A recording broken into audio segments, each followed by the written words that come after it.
je suis issu d'un BTS électrotechnique. Puis je me suis inscrit en intérim, puis on m'a proposé de travailler à la fibre optique en janvier 2011. J'ai appris les techniques de base sur le terrain. Et ensuite, je suis passé chef d'équipe et jusqu'à être embauché récemment. Une journée type, le matin on se rejoint au dépôt, on prend notre café entre collègues, on charge notre camion. Avant de partir du dépôt, on téléphone à nos clients pour leur prévenir de notre arrivée.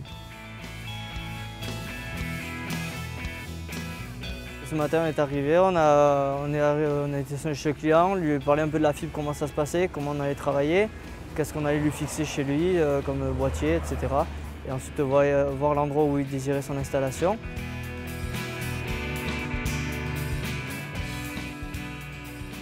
Le plus dur, ça va être, on va dire, le passage de la fibre. Quand c'est en gaine technique, ramener la fibre du client jusqu'à la gaine technique.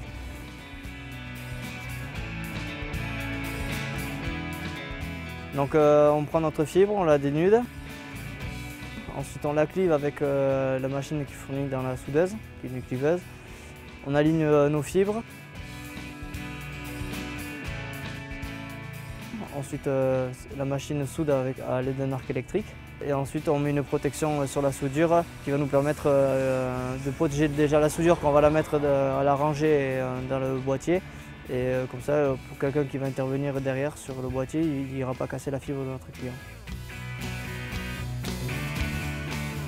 Chaque jour, on a des clients différents, des façons différentes de raccorder. On n'est jamais cloîtré dans le bureau ou quoi que ce soit. On est toujours sur le terrain, en train de bouger à droite à gauche. Ça nous permet de voir du monde et comme ça nous permet de ne pas installer une routine dans notre journée.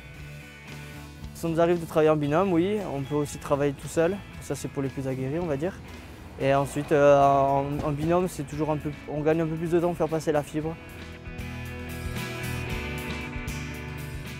C'est un métier innovant, on n'a pas forcément de formation scolaire adaptée à ce jour. Ça s'apprend sur le terrain et c'est donc de l'envie qui permettra d'avancer.